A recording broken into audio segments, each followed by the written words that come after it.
Olá, amados, sejam muito bem-vindos a mais uma Célula em Família. Nós vamos dar continuidade ao nosso estudo sobre a Epístola de Pedro.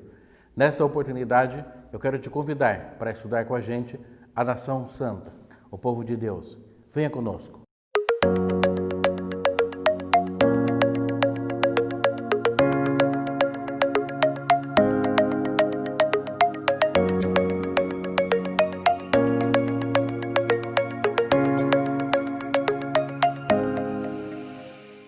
Nós começamos um estudo sobre a Epístola de Pedro e já fizemos 2 capítulos. Começamos vendo o contexto da época, vendo o contexto rude, um contexto cruel, contexto de perseguição. O imperador da época era Nero, ele era um perseguidor, famoso perseguidor da igreja. Nós continuamos o estudo vendo algumas características do apóstolo Pedro, as atitudes temerárias de Pedro, o temperamento explosivo de Pedro. E agora nós vamos continuar abordando um tema sobre a nação santa. Pedro ele faz uma intertextualidade, ou ele faz uma primeira menção lá da lei de Moisés, quando o livro de Êxodo relata que o povo de Deus é a nação santa. E nós vamos ver algumas características, mas para ver essas características sobre a nação santa, o povo de Deus, as características do povo de Deus, a identidade do povo de Deus, nós vamos desenvolver rapidamente o conceito sobre nação, ok?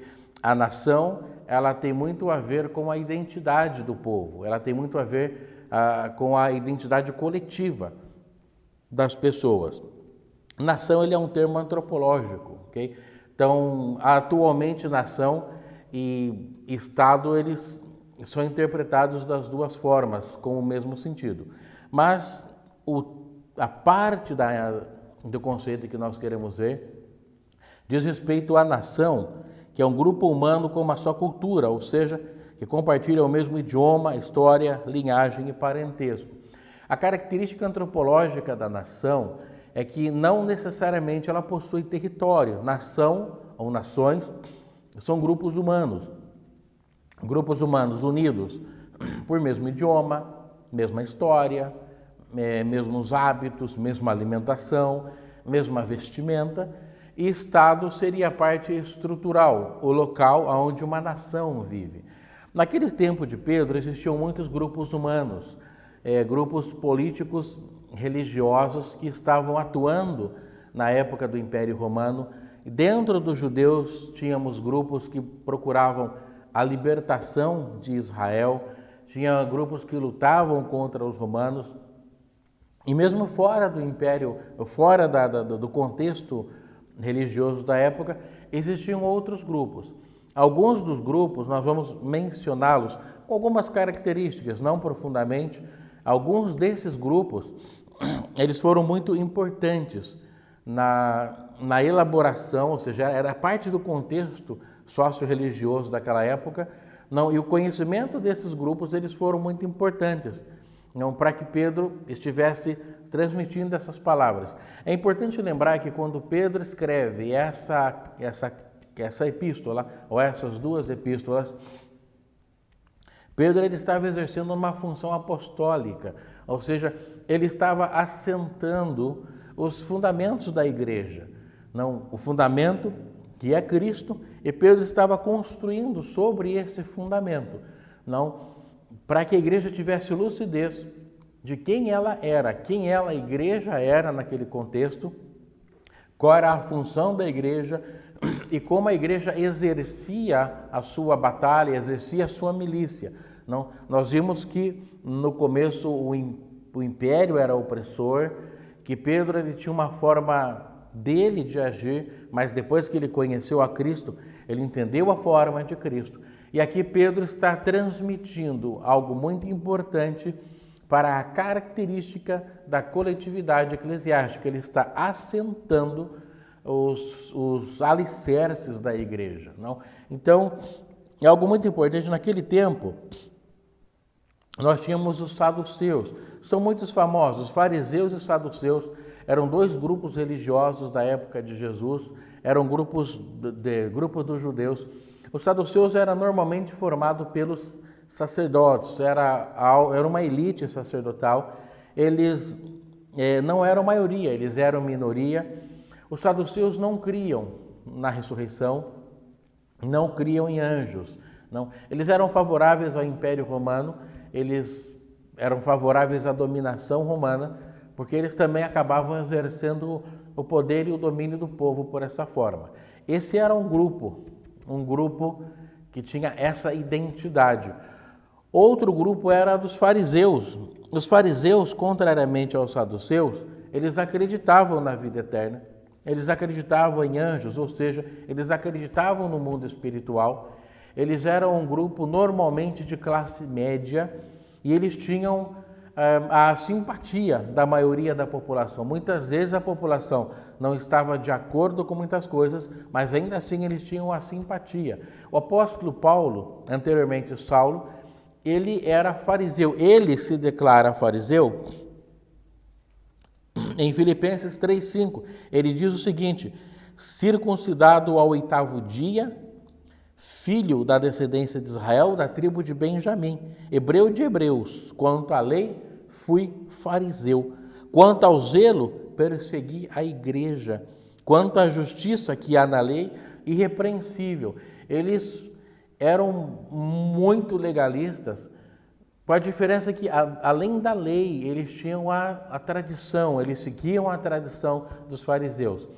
Jesus confrontou essa tradição, porque ela acabava sendo, em alguns momentos, em algumas situações, mais importante do que a lei. Era outro grupo, era outro partido político, praticamente, que existia naquela época. Existia um outro grupo chamado dos essênios. Os essênios eram um grupo isolacionista, não? Era um grupo que eles formaram uma comunidade alternativa e eles foram viver sozinhos, formaram a sua comunidade. Eles tiveram uma vida independente, para se distanciar do mundo corrupto, eles então formaram essa sociedade alternativa. Não, esse comportamento de isolacionismo, de comportamento ascético, ele teve outros reflexos na história da igreja. Depois, lá pelo ano 500, começou o movimento monástico por Bento de Núrcia. Foi um dos fundadores do movimento monástico ocidental, ok? Então, esse era um comportamento humano, não era necessariamente um partido político, mas ele era um grupo humano que decidiu se distanciar das coisas supostamente mundanas para tentar viver uma vida religiosa. Eles tinham algumas características, naturais para um grupo isolacionista. Eles criam que somente eles estavam certos, eles acreditavam que somente a forma deles viverem a fé deles estava certa. Não? Nada muito diferente de grupos que existiram na época moderna. E nós tínhamos os zelotes. Os zelotes eram um partido político, com ideias libertárias e agressivas. Dentro dos zelotes existia um grupo chamado sicários. Eles usavam uma adaga, uma pequena faca, uma pequena espada, uma adaga escondida, porque eles eram grupos mais agressivos, ok? Eles lutavam pela independência. Era um partido político mesclado com a questão religiosa, ok? Um dos 12 era zelote. É o relato que está em Mateus 10:4. Foi chamado, era Simão Zelote, não Simão Pedro, mas Simão Zelote. Todas essas ideias de independência, todas essas ideias de partidarismo, elas estavam presentes no tempo do apóstolo Pedro. Assim como hoje em dia nós temos ideias, partidos políticos, grupos religiosos, e você vai encontrar em alguns países, até mesmo no nosso, eles falam lá o partido mais ortodoxo, o partido com mais influência religiosa. Todos esses grupos eles estavam presentes. Dentro deste contexto, de um contexto que existia uma formação de grupos, é um acontecimento antropológico pelo homem ser um ser social. Dentro deste grupo, Pedro, ele começa a assentar os fundamentos da igreja. Não, ele começa a dar direções, direcionamentos. Olha, é assim que se faz, é dessa forma que se faz, é por aqui que se faz. A igreja ela estava surgindo, como nós podemos ver no livro de Atos, numerosas pessoas iam se associando à fé. Não? Existiram um comportamento isolacionista que nós podemos encontrar no livro de Tessalonicenses, ao ponto de que o apóstolo Paulo fala, olha, aquele que não trabalha também não coma, porque se estava formando um grupo fechado, era o grupo dos cristãos, e as pessoas elas traziam aos pés dos apóstolos todos os bens, e muitas pessoas acabavam vivendo daquilo ali, vivendo e sem mesmo trabalhar. Então o apóstolo Paulo chega ao ponto de dizer, olha, aquele que não trabalha, que também não coma. Então esses acontecimentos, eles eram efervescentes no tempo de Pedro. E Pedro precisava assentar os fundamentos do que é igreja, do que é ser igreja. Pedro precisava colocar a identidade da igreja. Ele tinha essa característica bastante forte de imprimir a identidade de uma igreja. Ele começa a própria carta já trabalhando esses assuntos, ao ponto dele, ele vai desenvolvendo esses assuntos para desenvolver aquela identidade. Não, olha, nós somos igreja. Estas são as nossas características. Esta é a nossa forma de atuar. Nas primeiras lições, nós vimos que ele faz um jogo ali entre a forma que o ser humano atua, que ele atuava, e a forma que Cristo atuava. Ele vai mostrando que as nossas armas, elas não são armas carnais, elas são espirituais. Ele vai mostrando que já não, porque ele aprendeu ao lado de Cristo que a forma da libertação não é na espada. Quando ele corta a orelha de Malco, e quando Jesus pega a orelha de Malco e ele cura a orelha de Malco naquele instante, no momento da sua prisão, Pedro ele percebe que a guerra não é do jeito que ele pensava, que não é com a espada. Jesus fala, embainha a tua espada, porque aquele que fere a espada será ferido.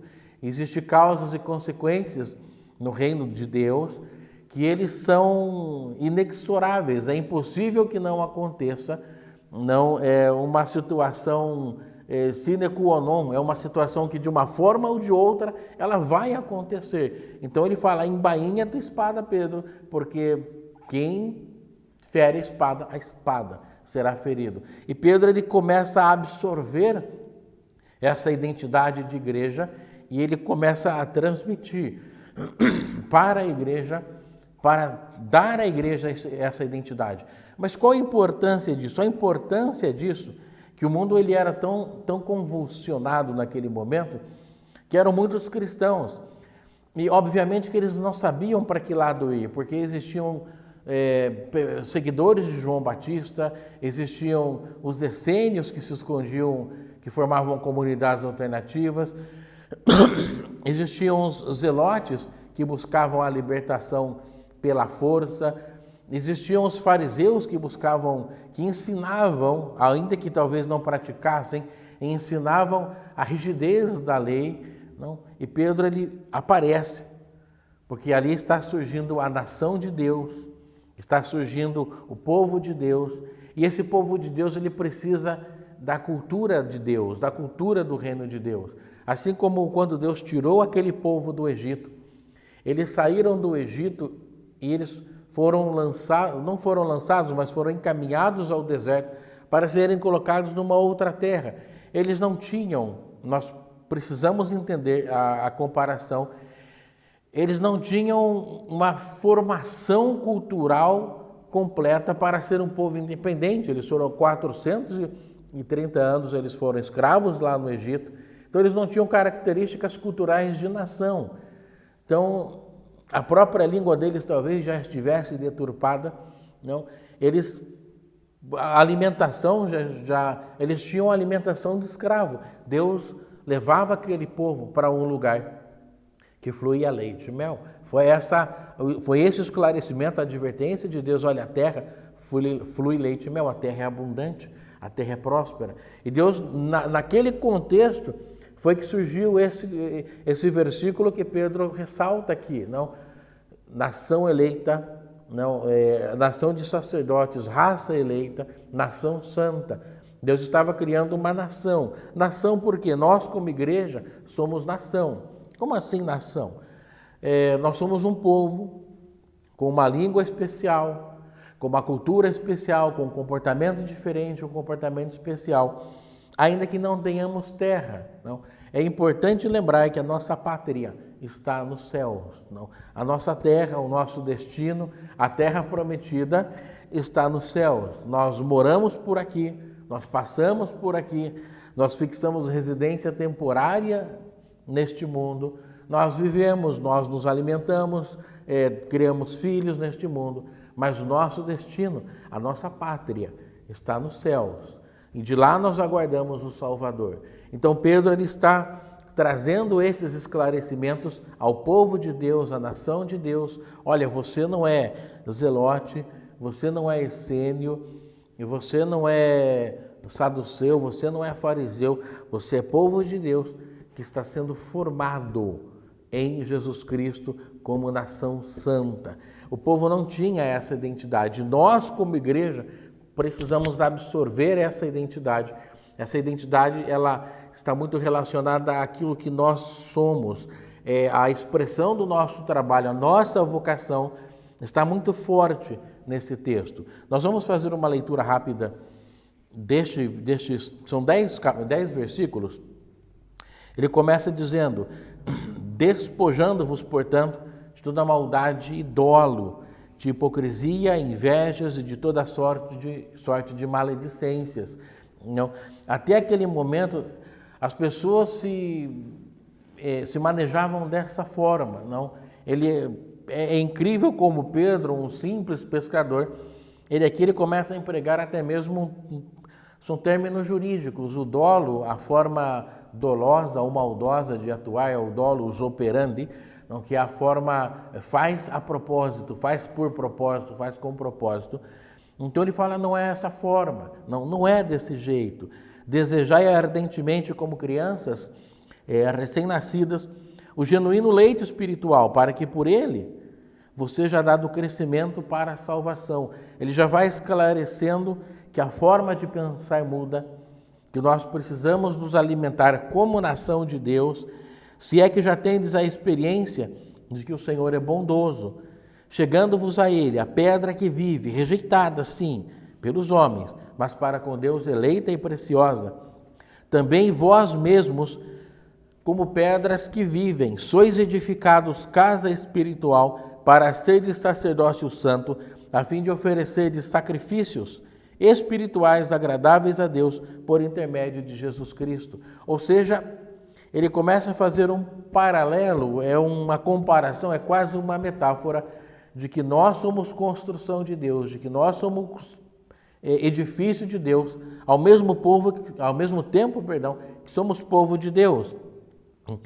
Por isso está na Escritura: eis que põe em Sião uma pedra angular, eleita e preciosa. E quem nela crer não será, de modo algum, envergonhado. Ele está expressando a experiência dele com Cristo. Ele relembra o Salmo e o profeta Isaías. São dois textos que ele relembra nesses capítulos, o Salmo e o profeta Isaías. O profeta Isaías é considerado o Evangelho do Antigo Testamento, é o livro que fala mais da salvação. Para vós outros, portanto, versículo 7, os que credes é preciosidade, mas para os crentes, a pedra que os construtores rejeitaram, esta veio a ser a principal pedra angular, pedra de tropeço e rocha de ofensa. São estes os que tropeçam na palavra, sendo desobedientes, para o que também foram postos. E aqui ele começa a recitar o livro, as palavras de Moisés. Vós, porém, sois raça eleita, sacerdócio real, nação santa, povo de propriedade exclusiva de Deus, a fim de proclamardes as virtudes daquele que vos chamou das trevas para a sua maravilhosa luz. Vós, sim, que antes não erais povo, mas agora sois povo de Deus, que não tinhas alcançado misericórdia, mas agora alcançaste misericórdia. Ou seja, ele pega aquelas pessoas dentro daquele contexto convulsionado, não, grupos humanos, grupos políticos querendo atrair pessoas, e ele fala, olha, vocês, como povo de Israel, vocês não eram povo, mas agora em Cristo nós somos povo. Essa é a nossa identidade, essas são as nossas características, essas são as nossas armas. E isso para nós, igreja, hoje, é algo muito poderoso, não? Porque a nossa forma de atuar, ela precisa, não, ser a forma de atuar do Evangelho. Desde o começo do estudo dessa epístola, nós temos visto que somos encaminhados a uma forma diferente de atuar. Não. Como solucionar um problema? Com pensamento humano? Não, nós somos povo de Deus. Mas como solucionar um problema no casamento? Não. Existe uma moda hoje em dia de troca. Mas é assim que Deus faz? Não, óbvio que não. Então é dessa forma que nós precisamos atuar. Nós somos povo de Deus, nós estamos sob nova lei, você vive dentro do reino de Deus. O reino de Deus, como diz o Evangelho de São Lucas, ele é um acontecimento que ele começa agora. Jesus esclarece do Evangelho de Lucas e ele fala o seguinte, o reino de Deus está próximo, o reino de Deus começa nos vossos corações. Isso o apóstolo Pedro ele traz como característica da igreja. Olha, isso é característica da nação santa, a nação que tem as suas leis, não, a nação que briga, mas não com as mãos, mas briga com o joelho no chão, a nação que não pragueja, mas abençoa, não, a nação que não leva um jeitinho brasileiro, mas faz dentro da justiça de Deus, não, a nação que não engana, que não mente, que não defrauda. Então, nós cristãos vivemos sob uma lei. A lei maior é a lei do amor, obviamente, nós vivemos sobre a lei de Deus. E é importantíssimo que nós, como cristãos, para o desempenho do nosso ministério e função, vivamos acorde à lei de Deus. Nós somos nação. O que isso acontece? A nossa língua, o nosso idioma, o nosso falar, você não precisa falar crentez, obviamente, não, mas o nosso falar é cheio de graça, é temperado, é sábio, não.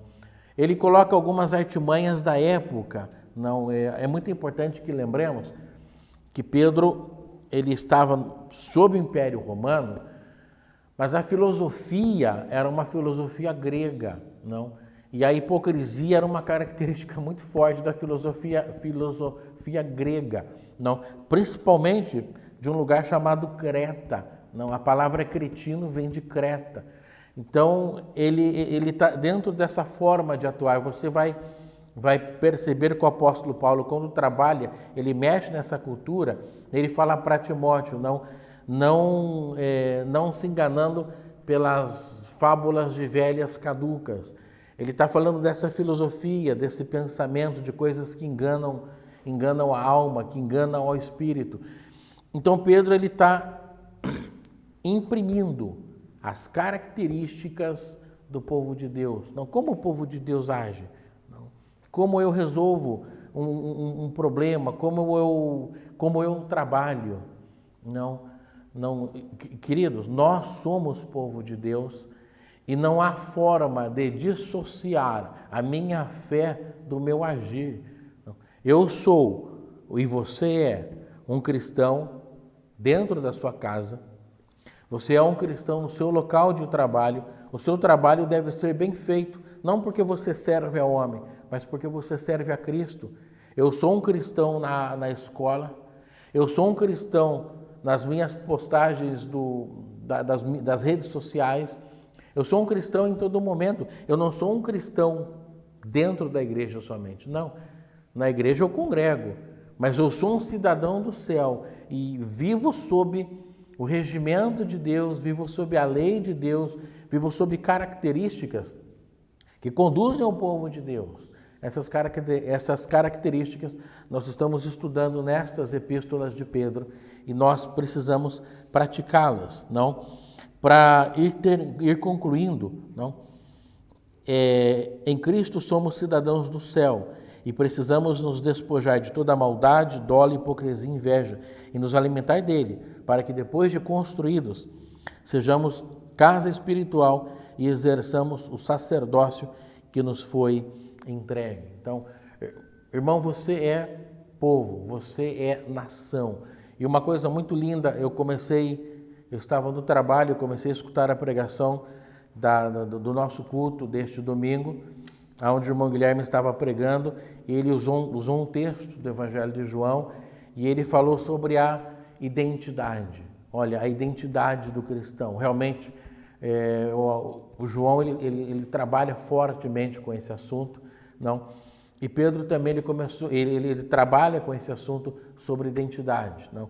A identidade do povo de Deus, começando pelo amor, obviamente, começando pela forma de viver o nosso cristianismo.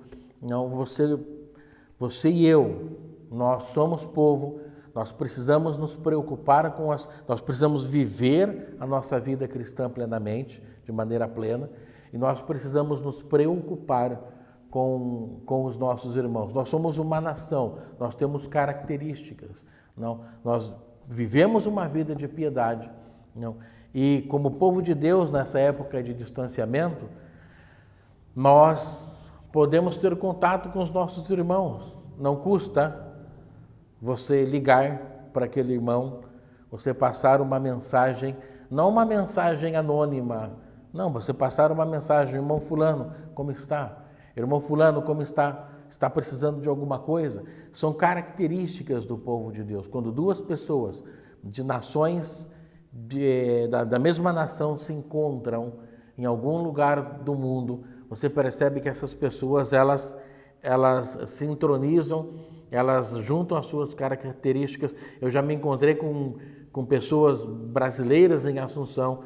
É um negócio interessante, você se sente próximo à sua nação, você parece que conhece aquela pessoa há muito tempo, porque compartilha uma cultura. Você e os membros da sua igreja, da nossa igreja, compartilhamos uma cultura, a cultura do reino do céu. E seguindo a orientação do seu líder, não, reserva 10 minutos de oração em favor dos irmãos da igreja, em favor dos líderes da sua igreja, em favor dos pastores da sua igreja. E, queridos, durante esta semana, não, ou durante o tempo que estiver a pandemia, reserve uma ligação, ligue para o irmão, como está? Não? Ou se você tiver essa liberdade de passar lá na frente da casa, bater palma com máscara, seguindo os protocolos, irmão, eu só vim aqui dizer um alô, eu só vim aqui fazer uma oração por você, ainda que seja à distância, ok? Então, queridos, o apóstolo Pedro lançou características da nação de Deus. São estas características, não? Agir de outra forma, agir dentro da forma de Cristo, agir dentro da forma de Jesus, resolver problemas dentro dos meios de Jesus. E o apóstolo Pedro vivenciou o amor, impactado pela experiência de Jesus. Jesus perguntou para ele 3 vezes: Pedro, tu me amas? E Pedro as 3 vezes respondeu, as 3 vezes constrangido, e ele entendeu que o amor é algo muito importante. Não pela força, não é pela força daquela espada do Getsemani que ele ia exercer o ministério dele, era pelo amor.